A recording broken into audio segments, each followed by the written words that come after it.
What's up, everybody? Welcome back to another episode of Project Ozone 2 Kappa Mode. Oh yeah, guys. So, last episode, we set up a nether star generator, and that is going pretty well. Yeah, so we have a nether star generator over here. It looks like it's turned on right now, generating stuff. So I did set up a simple automation for this, but the problem is I can't get anywhere near it, otherwise I take wither damage. So the way this is set up, we have a power monitor right there, right? It's attached to a energy conduit. It has to be attached to a conduit, otherwise it can't read any information. So the power monitor is set to emit a redstone signal when the capacitor bank drops below 95%, and it'll turn off that redstone signal like it did right now when it reaches above 98%. Okay, now we can get closer to it. So yes, we click this button here. We can see emit signal when storage has less than 95, and then stop when it's greater than or equal to 98%. So it never gets 100% full, but that's fine. That means we're never going to waste nether stars. It's not going to like try and make it 100% full and then waste all the additional energy that it has, right? So anyway, that's the way this is set up. So it emits a redstone signal over here to this block of quartz, which has a redstone torch on it to invert that signal. So when this is not emitting a redstone signal, we are sending a redstone signal to this timer. So this timer does not do anything, right? So when the power drops below, this emits a redstone signal, which turns off the torch and allows the timer to spin around and emit a pulse every 16 seconds is what I have this thing set to right now. The nether stars in this 8x nether star generator last 15 seconds. I put the additional 16 on there just to give it enough time for all the energy to get out of there. We're not wasting additional stars or whatever else. So anyway, this emits a redstone signal pulse to this ME export bus, which has a redstone card in it. And this is set to activate once per pulse. So every 16 seconds, this thing revolves around, pulses, puts another star into this thing, and then it does it again unless this redstone signal turns on before it makes the full revolution, right? So I think that's a pretty efficient way of generating power from the nether stars automatically with this system. For now, we'll probably improve upon this a little bit later, but at this point in time, we are completely on nether star power, which is awesome. Cool. So I've been moving some of our other machines around. You can see over here this whole line of nasty machines that we kind of set down and left for a while. Yeah, this is starting to get cleaned up a little bit. I added in some of those machines over here. So now we have our pulverizer we set up, I think, last episode or the episode before. Now we have a redstone furnace, which is resonant, and it also has all the augments in there. I just noticed a tooltip. It says shift for augment info. Oh, okay, so it says we have all the processing speeds in there when you hold shift on there. That's kind of cool. We also have a sawmill resonant. Yep. And these are all set up so we can put in patterns on them. They're all set up the same way we set up this pulverizer. So they're extracting from the bottom over into that one interface. And then we have the interfaces on top, which we don't have access to right now. But we can get access to them from the interface terminal over there. I also put in over here our glowstonic steel thing. This is where we put in the lumium into this and we extract out glowstonic steel because they are both or dictionary together, right? So interface on top with the pattern. If I request glowstonic steel on demand, we have 22 in here. I can say make 10 more, and that's just gonna pump lumium directly into this storage drawer here, which converts it automatically into the other stuff, and it just extracts directly out of the bottom. Yep, pretty simple automation. Okay, so things that I've been doing around here, I set up another another thing here. I think we're gonna put our mechanism machines over here. We're gonna need a lot of those mechanism machines automated. I don't know if we're gonna work on that today, but I started setting that up. The creeper statue here, I don't know if we're gonna keep that there either. That might be a last millennium automation thing that we set up a little bit later.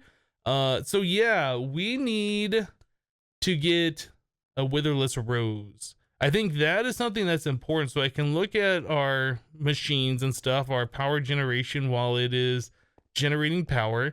The wither effect that gives me does damage my armor, so I have since repaired it all, and then I looked at it again, it's like, wait, where did I take all this damage from?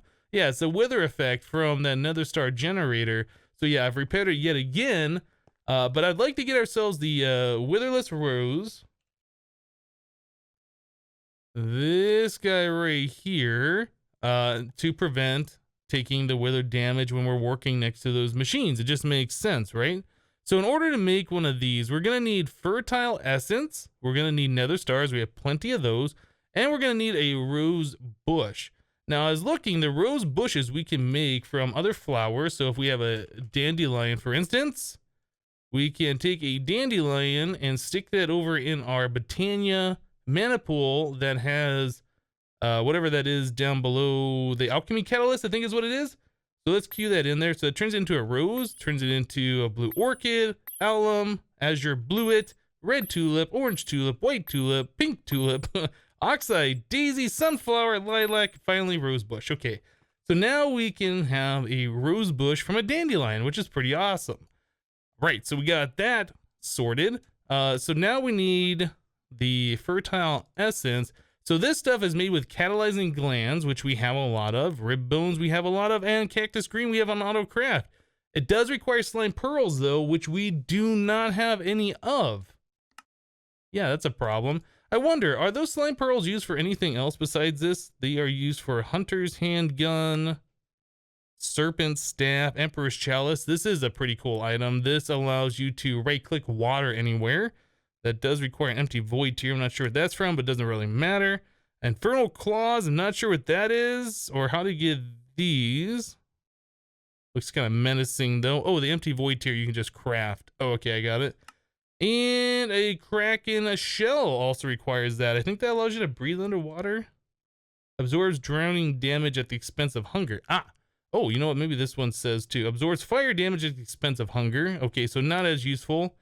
An infinite water bucket, unable to drain water, dispensable to place water. Drinking restores hunger in exchange for life. Okay, interesting. Anyway, so there's a few things you can make with those, but we really are only interested in the witherless rose at this point in time. So we need to get ourselves a slime. We need to spawn in slimes to make slime pearls. Slimes are also going to be very useful for us. So we were looking at doing the dragon resurrection ritual before. So we need the resurrection stone, whatever. I probably spelled that wrong, didn't I? Let me just look up draconic evolution. Resurrection stone. Maybe it was there and I just missed it. I don't know. Anyway, we need these mob souls, right? So slimes are really, really good for giving mob souls because when you spawn them in, you can get the big ones. You kill the big one, it has a chance of dropping a soul. Splits into the medium ones. The medium ones have a chance of dropping a soul when they die. Then they spawn into the small ones, and those have a chance of dropping a soul when they die. So like slimes are probably the best, I think, mob for collecting mob souls for doing the resurrection rituals. Although I don't know how many of these resurrection rituals we need to do. If we're going to get souls, we might as well do it that way. So if we're going to do this, we need to get ourselves the enchantment Reaper. I don't know. I didn't even look at this before. R-E-A-P-E. Reaper? Reaper. Okay, so it doesn't show up in here. I don't think there's a book that we can get for the Reaper effect.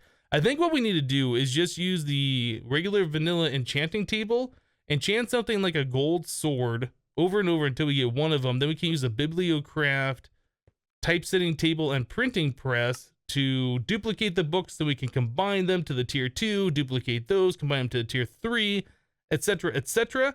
I think that's what we're going to do. So typesetting table, we have 9 of these now.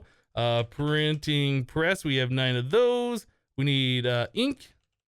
We have only 35, but I think we can auto craft those. Yes, we can. Let's make a couple hundred of those. Put that back and grab 2 stacks. Okay, so we got ink. We're going to need books. We only have 21. We don't have sugar cane. Is there a way to make... There is. We can do... We can make that from the blank pattern, string, and this. Also, oh, I guess either way we're gonna need paper, aren't we? Okay, so I guess sugarcane is the thing that we need to get set up. Precision sawmill just like disassembles that stuff. But we already need the books or the bookshelves in order to do that. Okay, so paper is a thing that we need. Sugarcane is a thing that we need. Maybe we should go to last millennium. I do believe we need sand for that stuff to grill on for the sugarcane. Let's just grab a bit of that. We'll grab some quartz blocks so we can place the sand on it. Let's grab some crop sticks. Cool. All right, so now we got some stuff here. I'll go ahead and set up the sugarcane in the last millennium, and we'll be right back, guys. All right, guys, so we got an enchantment table set up here over by our mob farm, and I've been doing a little bit of enchanting. We got sharpness 2, unbreaking 1, smite 2, sharpness 1, unbreaking 2, knockback 1, and sharpness 1. None of these are what we're looking for. In fact, I've already done like another about 10 or 15 swords previous to this, and I didn't get what I was looking for, but we just got Reaper 1 right here on this particular enchantment. Now, I was trying like the cheapest ones first. Remember, this is 1.7 enchanting, so you get like cheaper ones, medium level, and then really expensive ones towards the bottom. So I was trying the cheap ones, the 1 level or 2 levels or whatever it is. And I didn't get it. So I thought we would try the more expensive ones, the bottom one. And the last one I just got, Reaper, this was actually 1 level down here instead of 3 levels, and it gave me the Reaper. So I guess that's kind of cool. So let's get rid of all these additional swords that we don't want. So the Reaper is the one on top, so we'll just go ahead and chuck all these off the edge, and I don't care about those swords at all. Okay, so we have a Reaper 1. So now we need to disenchant this sword. We're gonna need some kind of a disenchanter. All right, so we have the disenchanter from Draconic Evolution. We should be able to craft this. It requires some kind of an enchanted book, which we can do. I also think there is, the auto disenchanter from Mine Factory Reloaded, but that requires an experience obelisk. So, I almost feel like this disenchanter would be easier for us to do. Let's make 2 draconic cores. 2 draconic cores, and I don't remember if that particular one requires any power or not. Okay, so we need an enchanted book. Let's go ahead and enchant a book. One of those 2 levels should be fine. Efficiency 1. All right. Yeah, we also got the sugarcane, by the way. We have that hooked up now in the last millennium. So we're collecting this stuff now automatically. I have it set onto a max storage drawer in the last millennium with the void upgrade. So we'll end up with like 106,000 of these things, like a lot of the other items we've been collecting. So that's pretty cool. So we have that ready to go. And I also made books auto craftable.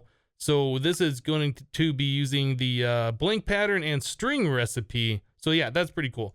Anyway, so we have this enchanted book. Let's see if we can craft this guy. What are we missing? We are missing an enchantment table. Okay, so we can make one of those. Not a big deal. And then we are also missing the enchanted book, which I assume won't just shift click in there. Let's place one manually. Okay, so there's a disenchanter. So what does this thing look like? Looks like it does item damage. We need a book.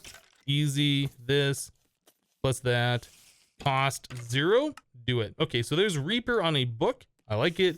We get the gold sword back, and it looks like it didn't take any durability damage, but it only has 1 durability. Anyway, we'll get rid of that as well. Okay, so disenchanter, I think we're pretty much done with. So now we need to set up the typesetting table and the printing press. I kind of want to do it over here, I guess, because we have access to our levels. Although that spider is going to be really annoying here pretty soon. You know what? Let's go make the spider fall down. Better. Okay, so typesetting table, printing a press. So we need to make ourselves the printing press chase. Or is it just called a chase? I don't remember what it's called. These print press chase. So that requires some kind of a wooden slab plus iron. How many can we make? 1. Okay. Let's do some more planks here. We will make, I don't know, how about 100 planks? We'll make like a stack of these things. Cool. That should be good enough. Now let's make some more printing press chases. Okay, 16 of them. That seems more reasonable. So those go in the middle slot here. You can just place them right like that. Reaper book is going to go right here. And then we can shift right click in this spot. If we have enough levels, then it will copy it. I don't know how many levels it costs for this. We can get the reading glasses from Bibliocraft, and that will reveal what it costs for these things. Do we have? Okay, we can do that. So let's put on our reading glasses. So now if we look at that, you can see there in the center it says 16 levels, requires 16 levels, and it says Reaper 1. Okay, so let's grab 16 levels. Whoop. 14, 15, 16. Okay, so if I shift right click here, or is it on the book? Okay, so that converts this into a enchanted plate. So we stick that guy right there. Then we put ink on this somewhere. You click it and it'll do it. Okay, and then we need to put books right here. So when all of those things together, it'll start duplicating the Reaper book, which is awesome. I think you get 3 per one of these. So you get the original book back, and then you get 2 more, which you can combine on Anvil. Shift right click. I guess we'll turn a magnet on. I'm trying to stand closer to the mob farm, by the way, so it stops spawning mobs, so we don't have to deal with that. I guess what I could do for right now, let's put down a magnum torch. That'll completely prevent them from spawning. All right, so now that we got those, we need to get ourselves an anvil. And we happen to have a slightly damaged anvil, and we can make dark steel anvils, should we choose to. Okay, so Reaper 1 plus Reaper 1 equals Reaper 2, but we need 4 levels of experience. This. Cool, so now we have a Reaper 2 book. So we put that there, shift click it. If we have 19 levels on us. And there we go. There is a Reaper 2 print chase. Okay, grab that book back. And we put this one right here, and it will just copy it. So we just do this all the way until we get Reaper 5. Yeah, and then we have Reaper 5 that we can use. So let me continue doing this, and we'll be back. All right, guys. Well, I went ahead and I made... I think it is 11 Reaper 5s is what you end up making when you use all the printing press chases all the way. I'm in the process of making sharpness 5s right now. I think that was the last one. That should be 11 of those as well. We only need 9 of them, but yeah, you end up, when you copy the books or whatever, that's how many you end up with. So what I'd like to do is enchant our spikes that we have here. So let's go ahead and do that. All of those are going to be sucked into our vacuum hopper, which is fine. Yeah, I'll have to grab that stuff from down below. So we want to enchant our spikes. So they have Reaper on them. They have sharpness on them. So they kill things a lot faster, all that kind of stuff. Grab the glass back and this back. Cool. All right, so now comes the fun part of enchanting each one of these spikes with these 2 enchantments. If I do it right, they'll all stack at the end, even though they are enchanted. I don't know how many levels it costs to enchant. Let's just grab, I don't know, like 100. That should be more than enough. I know it's kind of wasting the levels. I think we'll do sharpness first, and then we'll do Reaper on each one. So sharpness. Okay, so it costs 12 levels for the sharpness, and then Reaper will cost an additional 28 levels. That's kind of expensive. Okay, so sharpness, and then Reaper. And those end up stacking. They are enchanted. So that will always give us mob souls when a monster dies on one of these spikes, and it'll also do a little bit more damage. Let me finish up these and we'll be back. Alright guys, so we're at the point now where I'd like to start auto-crafting auto spawners. Now we have most of the stuff set up for auto-crafting, but things like the Franken-zombie we don't have hooked up. So I just got done hooking up our witch spawner that we had over by our power cell. Yeah, I've hooked that up here. And I got this set up in a way that is automated. So we have a interface on top of it that is with a pattern 1 soul vial equals 1 soul vial that contains a witch, is what that shows. It doesn't show it here, but that's what it is actually.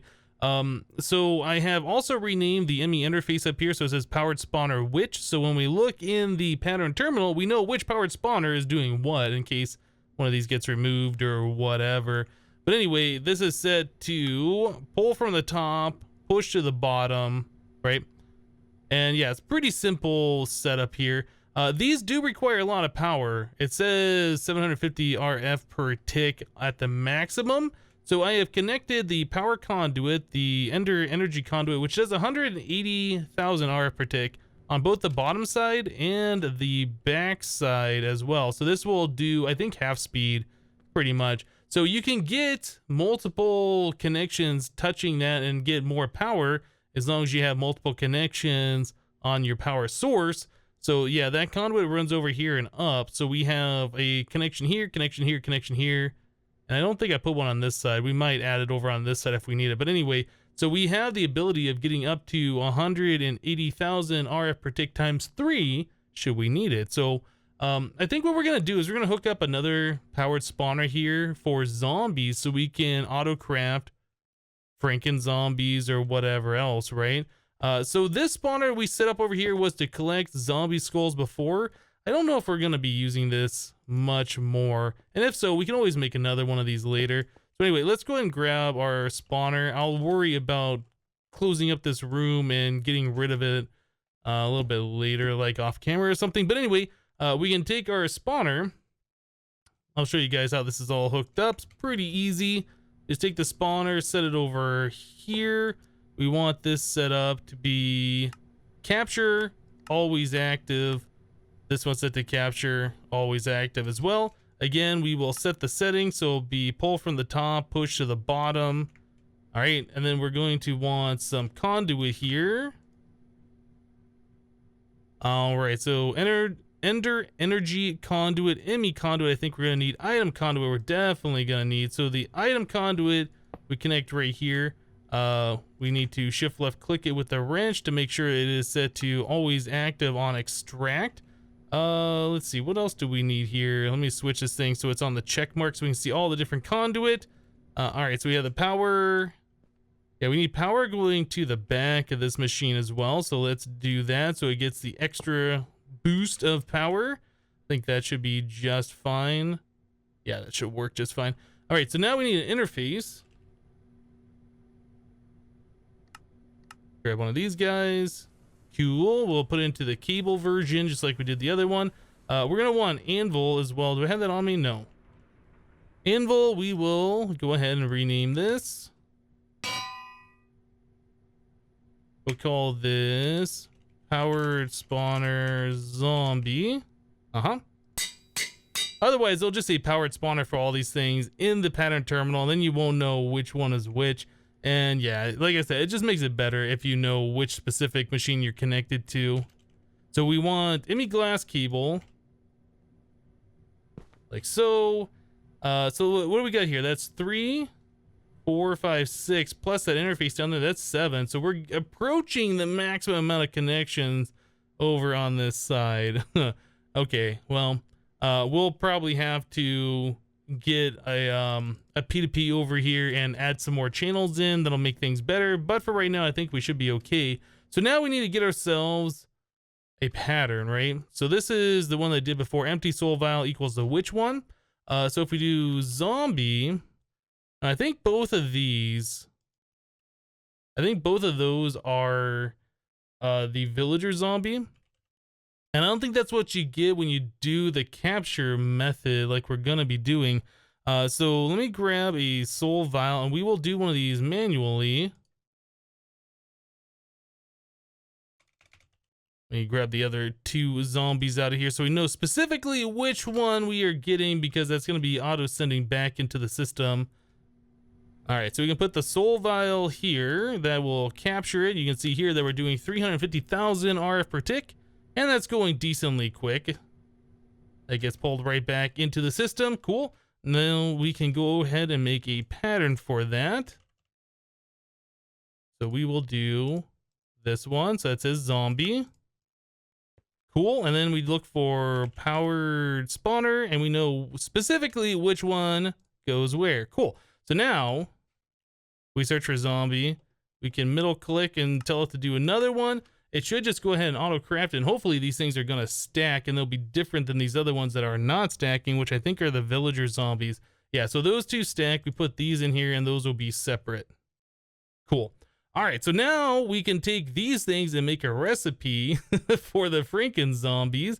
So yeah, the Franken zombie requires a soul binder with a zombie in it to do this action. We also have to automate the Z logic controller, which is pretty easy. So we need the slice and splice, which I have put over here.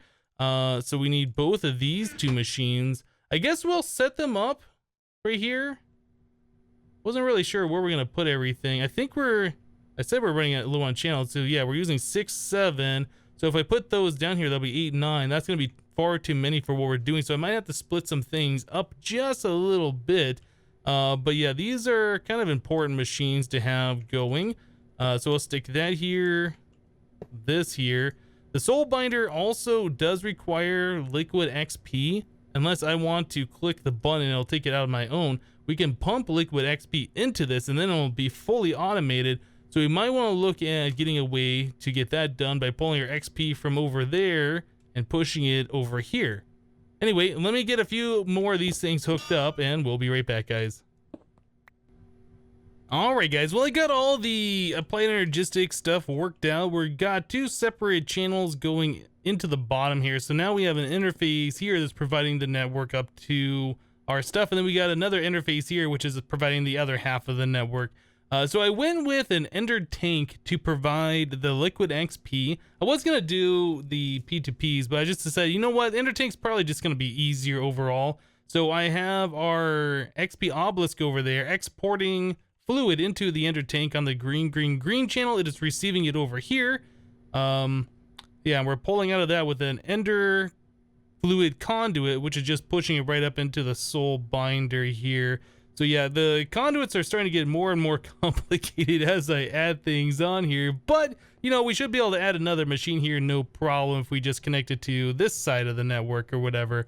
So anyway, we got lots of good stuff going on here now. So I can tell the system to make a, what is it called? A Z logic controller. It'll put all the stuff into here and craft it. In fact, let's tell the system to make a few of those. Z logic, let's tell it to make, I don't know, 5 so we can see it happening. All right, 4, let's do 4. Okay, so I tell it to make 4, it puts all the ingredients in. Yep, so we just have a pattern up here that is set to all the different stuff. The the slice and splice knows exactly where those items go. So yeah, it puts it in the right spot and everything is happy. Cool, so now soul binder, we have a pattern up above that's gonna take that zombie that comes from this thing. Yeah, it's gonna use that zombie plus a Z logic in here. It takes the liquid XP from that tank, fills up the required stuff, and then I'll make the Franken zombie. So let's make like 2 of those so we can see those happening. So you can see right here, the spawner is going because it has to make another zombie soul. There we go. It fills up the XP. Everything's happy. Completely automated. I like it. So now we should be able to make ourselves a powered spawner. I think that was the only things that were kind of holding us back from doing this. So it requires the Franken zombie, skeleton skull for some reason. I'm not sure why.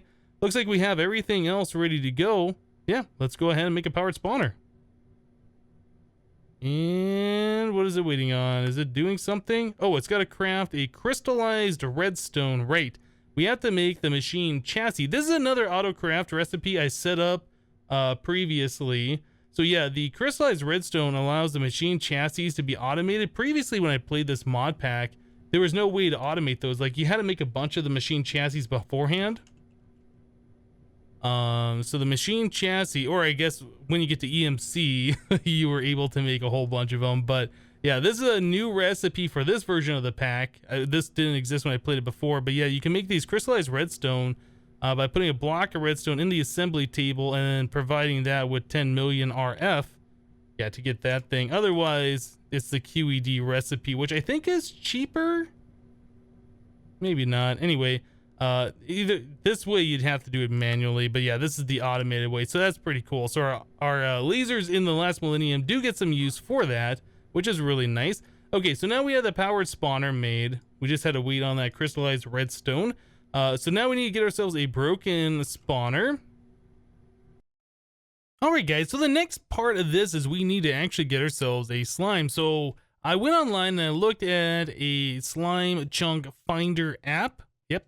So it says right here, this chunk, this one right here, if I hit F9, we can see it better. This chunk right here is supposed to be a slime chunk, right? So that's where I built the platform. And as I was building the wall along this side, As you go over here, you can see in the top left corner how it says this is supposed to be a slime chunk. So I wasn't really sure which way to go, so I just made it double wide.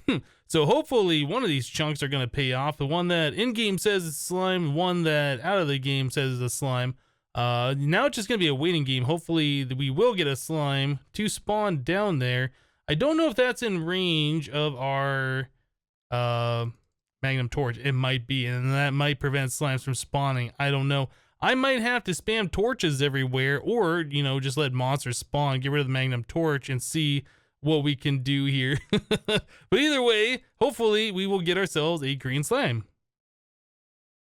Aha, so this took a little bit of time, but it looks like we finally got a couple of small slimes to appear here. So the way I've been trying to go about this, gimme. Okay, so we got one in the soul vial. Yes. So the way I've been going, wait, did that say 1.5 out of 1? It does say 1.5 out of 1. So yeah, I removed the magnum torch, right? So now we're getting a bunch of monsters spawning in here, and it's also turning blood moon now. So this is going to be a little bit of fun. Yeah, so anyway, we're getting a bunch of monsters that are spawning in the base. I'm going to have to put down a magnum torch and despawn them. But anyway, what I've been doing is I set our enhanced charm of dislocation way up in the sky, way up here. So that's over 128 blocks away from the monsters. So as I fall down, it should start spawning in all the monsters again, which were including these slimes. I did that a few times before we finally got any slimes to show up. But like I said, we are coming into a blood moon now. So I'm curious, since that's all lit up down there, no monster should be able to spawn. If that will force slimes to spawn, maybe that's a better way of doing it. I honestly don't know. But yeah, as you can see, our base is now full of monsters. It's only going to get worse as the blood moon actually turns on a little bit here. But yeah, we can despawn them by flying all the way up, like I said, by warping up there. Or just by flying away a little bit. I just figured putting the warp up there would probably be a little bit easier. I am curious though. I think I'll hang around a little bit during this blood moon and just see if like a bunch of slimes do spawn down here. Alright guys, so I added just a little extension onto our existing mob farm here. It seems to be like probably the easiest way to get this going. So we have our new spawner down here. This is I believe it's an 8x8 room. It might be a 9x9. I think it's 9x9 actually. So it should give our spawner the maximum amount of space to spawn. We have it so far above the ground. So like the large slimes, when those spawn, they have somewhere to go. Yeah, they can fit underneath the spawner and fall into the tank. We have a tesseract here, which is set to main base power. Actually, you know what? Let's turn this lever on. We want it, when the lever's on, we want this thing to stay off. So redstone enable low, we can turn this thing on. Okay, we should be just fine. So this is still off until we flip that lever, and then this will turn on and start spawning monsters.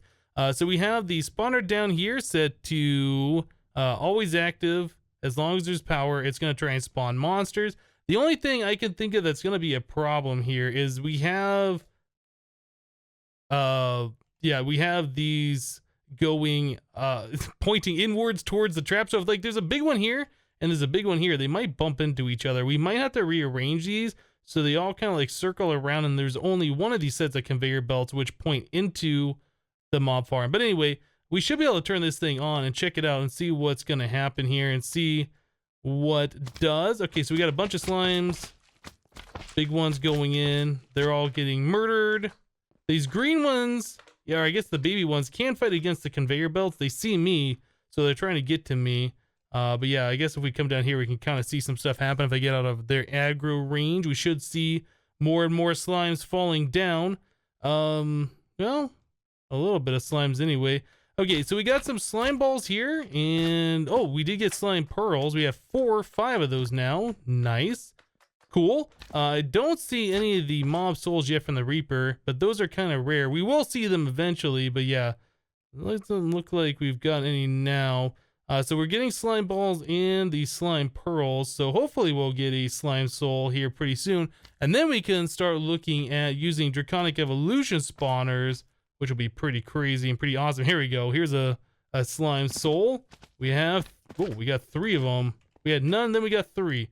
So yes, we could set up a draconic evolution stabilized mob spawner. That'll be pretty awesome. It doesn't require power. We can spawn things super fast. Yeah, we'll probably look at doing that here sometime soon. But either way, we got the slime pearls, which should allow us to make our witherless rose. Alright guys, there we go, witherless rose time. So now we can go hang out by our nether star generator, theoretically, and not take any damage from the withering effect, which I kind of hope is the case. Let's check. Oh, no, it is still doing damage to us. What is that all about? Do we have to have the witherless rose like on our hotbar?